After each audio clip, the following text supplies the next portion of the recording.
Hello, ನಮಸ್ಕಾರ. ಎಲ್ಲರೂ ಹೇಗಿದ್ದೀರಿ? ಚೆನ್ನಾಗಿದ್ದೀರಾ? ಬನ್ನಿ, ಇವತ್ತು ಮಾರ್ನಿಂಗ್ ವ್ಲಾಗ್ ಸ್ಟಾರ್ಟ್ ಮಾಡ್ತಾ ಇದ್ದೇನೆ ನಾನು. ಬೆಳಗ್ಗೆ ಟೈಮ್ ಬಂದು 8:10 ಆಗಿದೆ. ಬನ್ನಿ, ಇವಾಗ ವ್ಲಾಗ್ ಸ್ಟಾರ್ಟ್ ಮಾಡ್ತಾ ಇದ್ದೀನಿ. ಬನ್ನಿ, ಈಗ ನಾನು ತಿಂಡಿ ಇಡ್ಲಿ ಮಾಡೋಣ ಅಂತ ಹೇಳಿ ಇಡ್ಲಿಗೆ ಹಿಟ್ಟು ನೆನೆಸಿದ್ದೆ.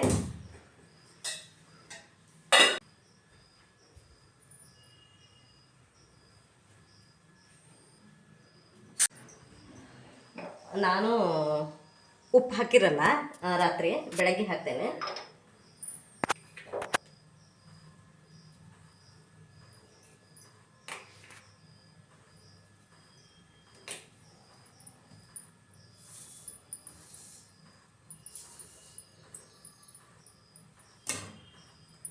ಹೊತ್ತು ಬಿಡ್ತೇನೆ, ಉಪ್ಪು ಕರಗಲಿ.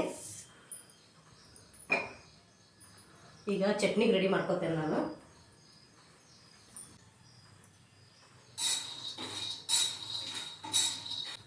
ಏನು ಗೊತ್ತಾ ಗೈಸ್, ನಾವು ಮನೆಯಲ್ಲಿ ಇದ್ದರೆ ಡ್ಯೂಟಿ ಮಾಡೋರು ತುಂಬ ಲೇಝಿ ಆಗಿಬಿಡ್ತೀವಿ. ಅದೇ ಇನ್ ಟೈಮಿಗೆ ಸ್ಕೂಲಿಗೆ ಹೋಗ್ಬೇಕಲ್ಲ, ಎಷ್ಟು ಫಾಸ್ಟಾಗಿ ಕೆಲಸ ಮಾಡ್ಕೋತೇವೆ ಅಂತಂದ್ರೆ, ಬನ್ನಿ ತೋರಿಸ್ತೇನೆ. ನಮ್ಮ ಮನೆಯಲ್ಲಿ ನೋಡಿ, ಎಲ್ಲ ಕೆಲಸ ಆಗಿದೆ ಆಲ್ಮೋಸ್ಟು.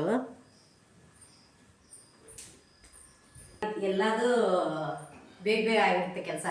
ಇಲ್ಲ ಅಂತಂದ್ರೆ ಅಯ್ಯೋ ಆಮೇಲೆ ಮಾಡಿದರೆ ಆಯಿತು ಕೆಲಸ, ಇನ್ನೊಂದು ಸ್ವಲ್ಪ ಹೊತ್ತು ಮಾಡ್ಕೊಳ್ಳೋಣ, ಅಯ್ಯೋ ಇದ್ದಿದ್ದೇ ಬಿಡು ಅಂತ ಹೇಳಿ ಮನೇಲಿದ್ರೆ ಈ ಥರ ಲೇಝಿ ಆಗಿಬಿಡ್ತೇವೆ ನಾವು. ಅದು ನಮ್ಮ ಮನೇಲಿ ಪೂಜೆ ಮಾಡ್ತಿದ್ದಾರೆ.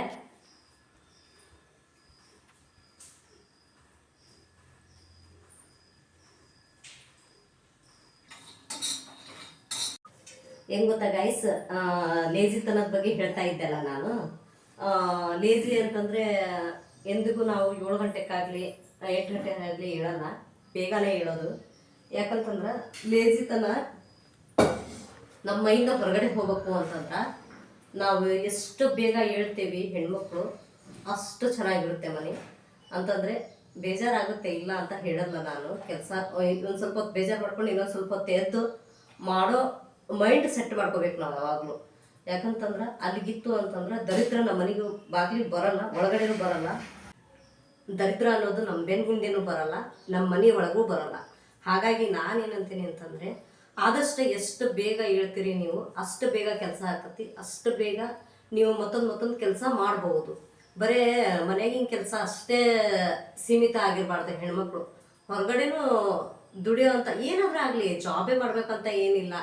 ಬೇರೆ ನಿಮಗೆ ಏನಾದರೂ ಸಣ್ಣ ಪುಟ್ಟ ಒಂದು ಬೇಡ, ಪಾರ್ಲರ್ ಕಲಿಬೋದು, ಇಲ್ಲ ಟೈಲರಿಂಗ್ ಕಲಿಬೋದು, ನೀವು ಈ ಥರ ಏನಾದರೂ ಕೆಲಸ ಕಲೀರಿ.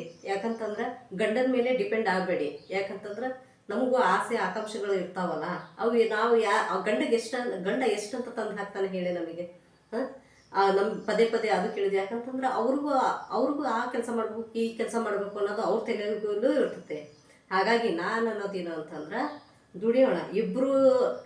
ಎರಡು ಕೈ ಚಪ್ಪಾಳೆ ತಟ್ಟಿದ್ರೆ ಮಾತ್ರ ಚಪ್ಪಾಳೆ, ಒಂದು ಕೈಲಿ ತಟ್ಟಿದ್ರೆ ಆಗಲ್ಲ. ಹಾಗಾಗಿ ನಾ ಏನಂತೀನಿ ಅಂತಂದರೆ, ನೀವು ಏನಂತಂದ್ರೆ ನೀವೇನಾದರೂ ಹೌಸ್ ವೈಫ್ ಇದ್ರೆ ಹೊರಗಡೆದು ಕೆಲಸ ಮಾಡ್ಕೊಂಬರ್ಬೋದು.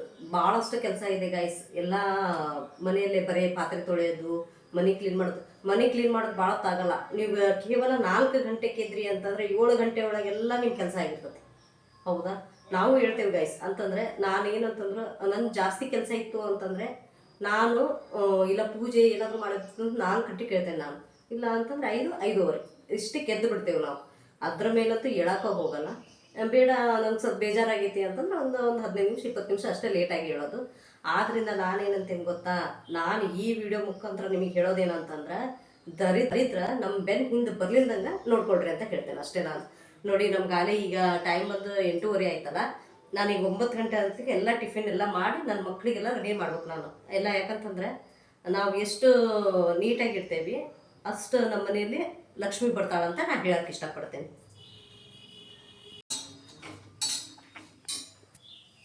ಚಟ್ನಿ ಮಾಡಿ ನಾನು ಸ್ವಲ್ಪ ಚಟ್ನಿ ಬೆಳ್ಳುಳ್ಳಿ ಸ್ವಲ್ಪ ಜಾಸ್ತಿನೇ ಹಾಕ್ತೇನೆ, ನನಗಿಷ್ಟ. ನಮ್ಮ ಮನೇಲಿ ಎಲ್ಲರೂ ತಿಂತಾರೆ ಬೆಳ್ಳುಳ್ಳಿ. ಒಂದೊಂದು ಟೈಮು ಅವ್ರಿಗೂ ಇಷ್ಟ ಆಗಲ್ಲ, ಮೂಡಿದ್ದಂಗೆ. ನಮ್ಮ ಮಕ್ಕಳು ತಿಂತಾರೆ ಬಿಡಿ, ನಮ್ಮ ಮನೆಯವ್ರದ್ದು ಹೇಳಿದ್ದು ನಾನು. ಈಗ ಸ್ವಲ್ಪ ಇಡ್ಲಿ ಮಾಡಿ ಸಾಂಬಾರು ರೆಡಿಯಾಗಿದೆ. ಸ್ವಲ್ಪ ಚಟ್ನಿ ಮಾಡಿಬಿಟ್ರೆ ಮುಗೀತು.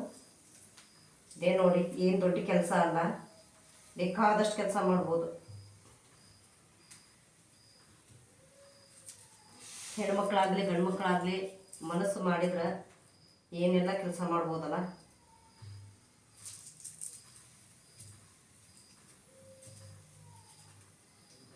ಜವಾರಿ ಬೆಳ್ಳುಳ್ಳಿ ತಂದಿದ್ದು ನಾನು. ಒಂದು ಸ್ವಲ್ಪ ಇದು ಚಟ್ನಿ ಮಾಡ್ಕೊಳ್ಳೋಣ ಅಂತ ಹೇಳಿ, ಮೆಂತ್ಯ ಚಟ್ನಿ, ಆಮೇಲೆ ಕರಿ ಹಿಂಡಿ ಮಾಡ್ಕೊಳ್ಳೋಣ ಅಂತ ಹೇಳ್ತಂದೇನೆ. ಮಾಡ್ಕೊಳ್ಳೋಣ. ಓ ನೋಡೋಣ, ಪಪ್ಪ ಬಿಟ್ಟು ಬಂದ್ರೆ ಹೋಗ್ತೇನೆ, ಇಲ್ಲಾಂದ್ರೆ ಬಸ್ಸಿಗೆ ಹೋಗ್ತೇನೆ. ಟೈಮ್ ಆಯ್ತಲ್ಲ, ಇನ್ನೂ ಒಂದು ತಾಸು ಆಯ್ತು ಟೈಮು. ಸ್ವಲ್ಪ ಶೆಕಿ ಐತಲ್ಲ ಇವತ್ತು, ಯಾಕಂತಂದ್ರೆ ಬೆಳಗಿಂದ ಮಾಡಾಗಿದೆ. ನಿನ್ನೆ ನೈಟ್ ಮಳೆ ಬಿದ್ದಿದೆ ಗೈಸ್. ಮಳೆ ಬಂತ? ಸಿಡ್ಲಿ ಪರಿ ನಿನ್ನೆ ನೈಟ್ ಮಳೆ ಬಂತು. ನಿನ್ನೆ ನನ್ನ ಬರ್ಡೇ ಅಂತೇಳಿ ಏನಂತಂದ್ರ ಈಗ ಇದು 2ನೇ ಟೈಮ್ ಆಗಿರೋದು. ಕಿವಿ ಜಾಸ್ತಿ ಕೇಳ್ತಾನೆ ಇಲ್ಲ, ಅಂತಂದ್ರೆ ಹೊಲಸು ಕಟ್ಕೊಂಡ್ಬಿಟ್ಟತ್ತಲ್ಲ ಅದು, ಹಾಗಾಗಿ ಕೇಳ್ತಾನೆ ಇಲ್ಲ. ಡ್ರಾಪ್ ಹಾಕೇನಿ ಅಂದರೂ ಏನು ವರ್ಕ್ ಆಗ್ತಾ ಇಲ್ಲ. ನೋಡ್ಬೇಕು, ನಮ್ಮ ಮನೆ ಆಸ್ಪತ್ರೆಗೆ ಹೋಗೋಣ ಅಂತಂದ್ರು. ಇಲ್ಲ ತಡ್ರಿ, ಇನ್ನೊಂದು 2 ದಿನ ಡ್ರಾಪ್ ಹಾಕಿ ನೋಡ್ತೇನೆ ಅಂತ ಹೇಳೇನಿ. ಗೈಸ್ ಯಾಕೋ ಏನೋ ಈಗ 1-2 ವರ್ಷದ ಹಿಂದೆ ಬಂದಿತ್ತು, ಮತ್ತೆ ಈಗ ರಿಟರ್ನ್ ಅದೇ ರೀತಿ ಆಗ್ತಾ ಇದೆ. ಇನ್ನು ಆಸ್ಪತ್ರೆಗೆ ತೋರಿಸ್ಬೇಕು, ಏನೋ ಗೊತ್ತಾಗ್ತಾ ಇಲ್ಲ. ನಿನ್ನೆ ನನ್ನ ಬರ್ಡೇ ಅಂತೇಳಿ ಕರೆಂಟ್ ಹೋಗಿದ್ದಿಲ್ಲ, ಮಳೆನೂ ಬಂದಿಲ್ಲ. ನನ್ನ ಬರ್ಡೇ ಸೆಲೆಬ್ರೇಷನ್ ಮಾಡಿದ ಆದ್ಮೇಲೆ ಮಳೆ ಬಂದಿದೆ ಗೈಸ್. ಬನ್ನಿ, ಈಗ ಚಟ್ನಿ ಮಾಡೋ ಅಷ್ಟರಲ್ಲಿ ಈ ಕಡೆ ಇಡ್ಲಿ ಇಟ್ಟಿರ್ತೇನೆ. ಇಡ್ಲಿ ತುಂಬ ದಿವಸ ಆಯ್ತು ನಾವು ಮಾಡಿ. ಪಡ್ಡು ಜಾಸ್ತಿ ಮಾಡೋದು, ಪಡ್ಡು ದೋಸೆ. ಇವಾಗ ಸ್ಕೂಲ್ ಸ್ಟಾರ್ಟ್ ಆದರೆ ಮತ್ತೆ ಇವೇ ಗೈಸ್. ಮತ್ತು ನಮ್ದು ರೂಟೀನ್, ಮತ್ತು ನಮ್ಮ ಮಕ್ಕಳದ್ದು ಇಡ್ಲಿ, ದೋಸೆ, ಪಡ್ಡು, ಚಪಾತಿ. 25ಗೆ ಸ್ಕೂಲ್ ಸ್ಟಾರ್ಟ್ ಆಗೋದು ನೋಡಿ, 28ಇಂದ ಹೋಗೋದು ಸ್ಕೂಲ್ಗೆ. ಮತ್ತು June 1 ಅಂತಂದರೆ ತುಂಬ ಲೇಟ್ ಆಗುತ್ತೆ. ಸ್ಕೂಲಿಗೆ ಹೋಗ್ಬೇಕನ್ನಿಸ್ತಿದೆ ಗೈಸ್. 2 ತಿಂಗಳ ಮನೇಲಿ ಇದ್ದು ಬೇಜಾರಾಗ್ತಿದೆ ಈ ಸ್ಕೂಲ್. ಈಗ ಏನು ಗೊತ್ತಾ ಗೈಸ್, ನಾವು ಹೊರಗಿಂದು ಏನು ತಿನ್ನಲ್ಲ. ಅಂದರೆ ಎಷ್ಟೊತ್ತಿದ್ರು ನಾವು ಯಾವತ್ತೂ ನಾವು ಜಾಸ್ತಿ ಹೋಟ್ಲಿಗೆ ಹೋಗಲ್ಲ. ಏನೋ ಎಲ್ಲಿಗಾದ್ರೂ ಹೋದ್ರೆ ಅದೇ ಇಡ್ಲಿ, ಒಂದು ದೋಸೆ ಬಿಟ್ಟರೆ ನಾವೇನು ಬೇರೆದು ಏನು ತಿನ್ನಲ್ಲ. ಅಂದ್ರೆ ಮಕ್ಕಳಿಗೂ ನಾವು ಆ ರೀತಿ ರೂಢಿ ಮಾಡಿಬಿಟ್ಟೇವೆ, ತಿನ್ನಬಾರ್ದು ಅಂತ ಹೇಳಿ. ಯಾಕಂತಂದ್ರೆ ಚೆನ್ನಾಗಿರಲ್ಲ. ಒಂದು ಕಡೆ ಚೆನ್ನಾಗಿರ್ತೈತಿ, ಒಂದೊಂದು ಕಡೆ ಯಾವ ನೀರು ಬಳಸಿ ಮಾಡ್ತಾರ ಒಂದು ಗೊತ್ತಾಗಲ್ಲ.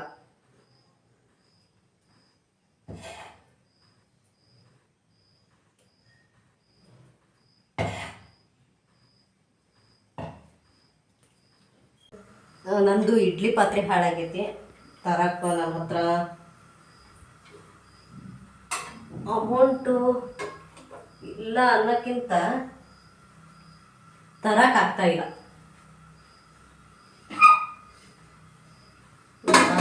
ಒಂದು ಇಡ್ಲಿ ಪಾತ್ರೆ, ಒಂದು ಹಂಚು, ಒಂದು ಬಾಳೆ ತಗೋಬೇಕು. ನಾನು ಯಾವಾಗ ತಗೋತೇನೋ ಗೊತ್ತಿಲ್ಲ. ಅವೆಲ್ಲ ಕೂಡಿ ಬಂತು ಅಂತಂದ್ರೆ ಹೇಳೋ ಅವಶ್ಯಕತೆನೇ ಇಲ್ಲ, ಬಂದ್ಬಿಡ್ತಾವೆ ಮನೆಗೆ. ನಾನು ಆವಾಗಲೇ ಹೇಳಿದಲ್ಲ ಗಾಯ್ಸ್, ಗಂಡನ ಮೇಲೆ ಡಿಪೆಂಡ್ ಆಗಬೇಡಿ ಅಂತ ಹೇಳಿದಲ್ಲ. ನಾನು ಸಂಪೂರ್ಣವಾಗಿ ಡಿಪೆಂಡ್ ಆಗಬೇಡಿ ಅಂತ ಹೇಳಲಿಲ್ಲ. ಒಂದು ಅಲ್ಪ ಸ್ವಲ್ಪ ಗಂಡನಿಗೂ ಸಹಾಯ ಆಗಲಿ ಅಂತ ಹೇಳಿದೆ. ಏನಂತಂದರೆ, ಒಂದು ಬ್ಲೌಸ್ ಹೊಲಿದ್ರೆ ಏನಿಲ್ಲ ಅಂತಂದರೂ ಒಂದು 200 ರೂಪಾಯಿನಾದರೂ ಬೇಕು. ಹಾಗಾಗಿ ಒಂದು ಸೇವಿಂಗ್ಸ್ ಮಾಡ್ದಂಗೂ ಆಗುತ್ತೆ, ಗಂಡನಿಗೆ ಹೆಲ್ಪ್ ಮಾಡ್ದಂಗೂ ಆಗುತ್ತೆ. ಹಾಗಾಗಿ ನೀವು ಸ್ವಲ್ಪ ಹೊರಗಡೆ ದುಡಿಯೋಕ್ಕಂತ ಹೋಗಿ ಅಂತ ಹೇಳಿ, ಹೊರಗೆ ದುಡಿಯೋಕ್ಕಂತ ಹೋಗೋಕ್ಕಿಂತ ಮನೆಯಲ್ಲೇ ಸ್ಟಿಚಿಂಗ್ ಮಾಡಿ ಪಾರ್ಲರ್ ಇಟ್ಕೊಳ್ಳಿ. ಇಲ್ಲ ಇನ್ನಿತರದ್ದು ಸ್ಟೋರ್ಗಳಲ್ಲೇ ಕೆಲಸ ಮಾಡ್ಬೋದು, ಬಟ್ಟೆ ಅಂಗಡಿಗಳಲ್ಲಿ ಕೆಲಸ ಮಾಡ್ಬೋದು. ಯಾಕಂತಂದರೆ ಮನೆ ತುಂಬ ಜನ ದುಡಿದ್ರೂ ಕೂಡ ಇವಾಗ ಕೂತ್ಕೊಂಡ್ರೂ ಸಾಕಾಗಲ್ವಲ್ಲ. ಹಾಗಾಗಿ ನಾಳೆ ದಿನ ಏನೂ ಕಡಿಮೆ ಇಲ್ಲ ಗೈಸ್. ಈಗ ಏನೇ ಒಂದು ತಗೊಳಕ್ಕೆ ಹೋದರೂ 100 ರೂಪಾಯಿ ಮೇಲೆ ತರಕಾರಿಗಳಾಗಲಿ, ಬಟ್ಟೆ ಅಂತೂ ಮಕ್ಕಳಿಗೆ ತೊಗೋಬೇಕು ಅಂತಂದರೆ 1500 ರೂಪಾಯಿ ಒಬ್ರಿಗೆ ಇಟ್ಕೊಂಡು ಹೋಗಲೇಬೇಕು. ಹಾಗಾಗಿ ಮನೆಯಲ್ಲೇ ಕೂತಿದ್ದು ಟೈಮ್ ಪಾಸ್ ಮಾಡೋಕ್ಕಿಂತ ಗಂಡನಿಗೆ ಒಂದು ಸ್ವಲ್ಪ ಭಾರ ಕಡಿಮೆ ಮಾಡ್ಬೋದು ಅಂತ ಹೇಳಿದೆ. ಹಾಗೆ ನಮ್ಮ ಸಣ್ಣ ಪುಟ್ಟ ಆಸೆಗಳನ್ನು ನಾವು ಈಡೇರಿಸ್ಕೋಬೋದು. ಒಂದೇನಾದರೂ ಕೇಳಿದರೆ ಬರೀ ನಿನಗೆ ಅದೇ ಸಾಮಾನು ಬೇಕು ಇದೇ ಸಾಮಾನು ಬೇಕು ಅಂತ ಗಂಡಂದ್ರ ಹತ್ರ ಬಯಸ್ಕೊಳ್ಳೋಕ್ಕಿಂತ ನಮಗೇನು ಬೇಕೋ ನಾವು ತಗೊಂಡು ನೆಮ್ಮದಿಯಾಗಿ ಇರ್ಬೋದು. ಮನೆಯಲ್ಲಿ ಜಗಳ ಕೂಡ ಆಗಲ್ಲ, ಹ್ಯಾಪಿಯಾಗಿ ಇರ್ಬೋದು ಅಂತ ಈ ವಿಡಿಯೋ ಮೂಲಕ ನಾನು ಹೇಳ್ತೇನೆ. ಮನೆಯಲ್ಲೇ ಬಿಸ್ನೆಸ್ ಮಾಡೋರಾದರೆ ನೀವು ಸ್ಯಾರಿ ಕುಚ್ಚು ಹಾಕಿ ಸ್ಯಾರಿ ಫಾಲ್ ಹಚ್ಚೋದು, ಪಿಕೋ ಮಾಡೋದು ಇದು ಒಂದು ಕೆಲಸ ಗೈಸ್. 10 ರೂಪಾಯಿನೂ ಉಳಿಸ್ಬೋದು. ಹನಿ ಹನಿ ಕುಡಿದರೆ ಹಳ್ಳ ಅಂತ ಗಾದೆ ಮಾತೇ ಇದೆ ಅಲ್ವಾ ಗೈಸ್. ತಿಂಡಿ ಆಯ್ತಾ?